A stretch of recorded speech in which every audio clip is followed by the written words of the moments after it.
बिस्मिल्लाहिर्रहमानिर्रहीम, अस्सलाम वालेकुम। Welcome back to my YouTube channel. So आज का जो हमारा टॉपिक है, हम कुछ फंक्शन सीखेंगे। सबसे पहले हमारे पास जो फंक्शन है वो है compound function. A function that defined by more than one equation is called compound function. ऐसा फंक्शन जिसमें एक से ज्यादा इक्वेशंस आई हो तो उस फंक्शन को हम कंपाउंड फंक्शन कहते हैं। फॉर एग्जाम्पल, अगर मेरे पास कोई भी फंक्शन है, एफ ऑफ एक्स, मेरे पास एक फंक्शन है और उसमें क्या है कि मेरे पास एक से ज्यादा इक्वेशन आई है। फॉर एग्जांपल, अगर मैं ले लूं कि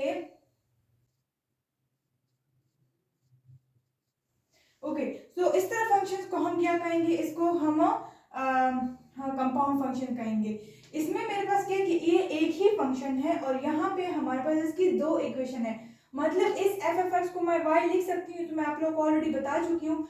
इस यहाँ पे हम y की वैल्यू एक्स बी ले सकते हैं और y की वैल्यू हम माइनस एक्स बी ले सकते हैं। इस तरह कुछ क्वेश्चंस आप लोगों को दिए होंगे दो दो इक्वेशन की फॉर्म में। आप लोगों को आगे उसको एक्सरसाइज में या एग्जाम्पल्स में भी हैं तो उसको सॉल्व करना है।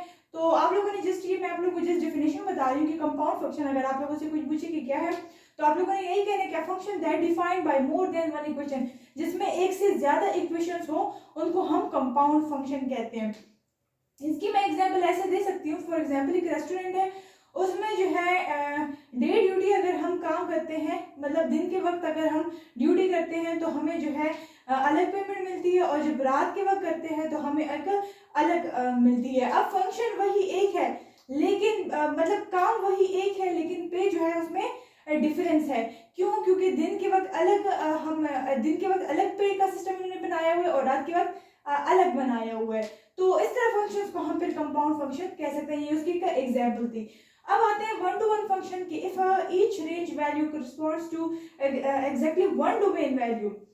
वन टू वन फंक्शन हमेशा याद रखें कि मैंने आप लोगों को कुछ फंक्शंस की इस तरह कुछ कि एक फंक्शन है ए टू बी। यहां पे क्या है कि अगर मैं, ये डोमेन है, ठीक है, जो हम पुट करते हैं, ये मेरे पास डोमेन है, डोमेन हम पुट करते हैं और एंड हमें क्या मिलता है, रेंज मिलता है। और वो रेंज हमें क्या मिलना चाहिए, वो यूनिक होना चाहिए, तभी ये फंक्शन होगा। अगर यूनिक नहीं होगा तो उसको हम फंक्शन नहीं कह सकते।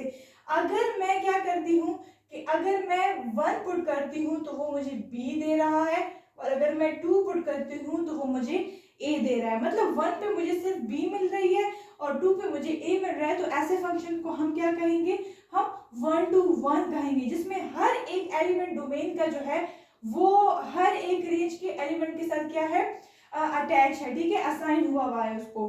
तो ऐसे फंक्शन को हम क्या कहेंगे, ऐसे फंक्शन को हम वन टू वन फंक्शन कहेंगे। फिर आता है many to one function. If each range value correspond to more than one domain value. अब यहाँ पे क्या होगा, फॉर एग्जाम्पल वन टू और थ्री, ये मेरे पास क्या है, डोमेन है, और ये मेरे पास है रेंज, जो मैं ऑलरेडी बता चुकी हूँ।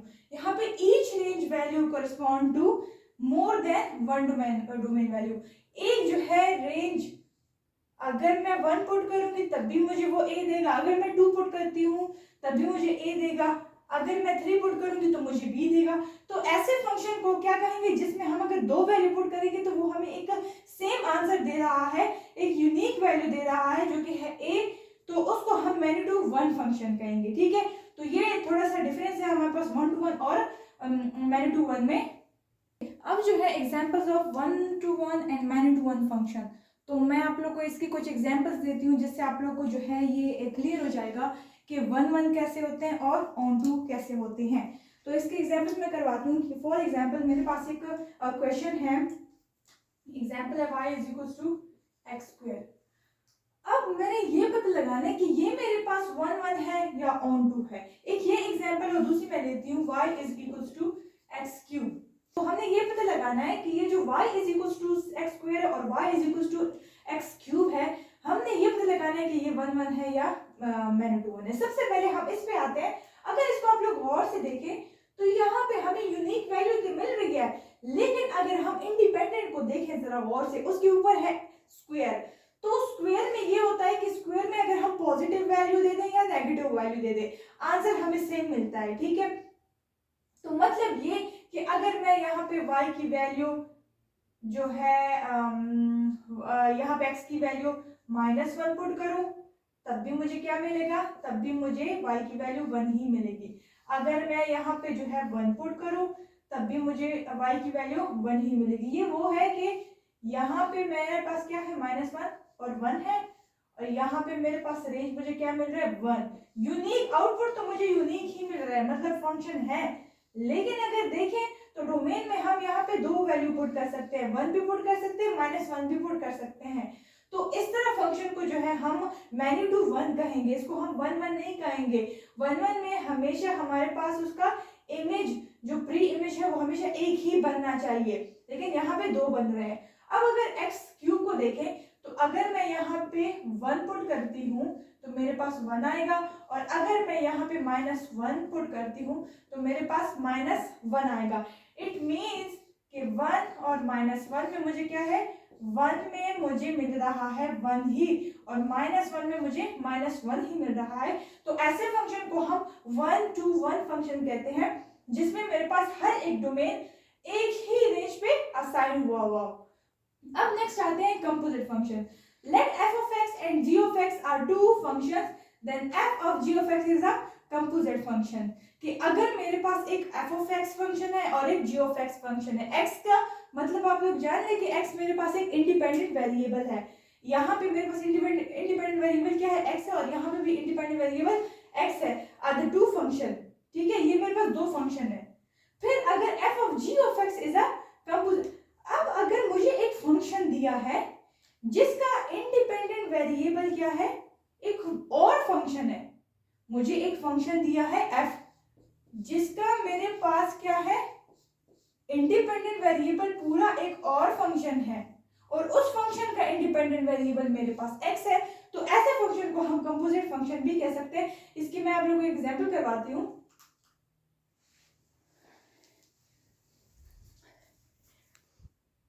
ओके, सो इसके एग्जांपल कुछ ऐसे है कि कंपोजिट फंक्शन है मेरे पास, तो कंपोजिट फंक्शन फाइंड करना है। मेरे पास दो फंक्शन है, एक है f of x जो कि मुझे दी है 2x - 1, और एक है g of x जो कि मुझे दी है √3x + 5। ठीक है, दो फंक्शन दिए, हमें कहते हैं कि इसका कंपोजिट फंक्शन फाइंड करें। अब कंपोजिट फंक्शन में क्या है कि एक फंक्शन है, ये g है, g of f of 4, ये जो f of 4 है ये इसका इंडिपेंडेंट वेरिएबल है। फिर इधर आते हैं तो अगर इधर देखते हैं तो 4f का इंडिपेंडेंट वेरिएबल है।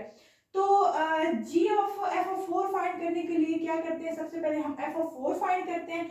सो f of 4 क्या होगा कि जो f का जो फंक्शन है वहां पे हमने क्या पुट करना है, 4 पुट करना है। जहां जहां हमें x नजर आ रहा है, देखें x की जगह 4 पुट हुआ है ना, तो अब आगे फंक्शन में जहां जहां हमें x नजर आएगा वहां हम 4 पुट करेंगे।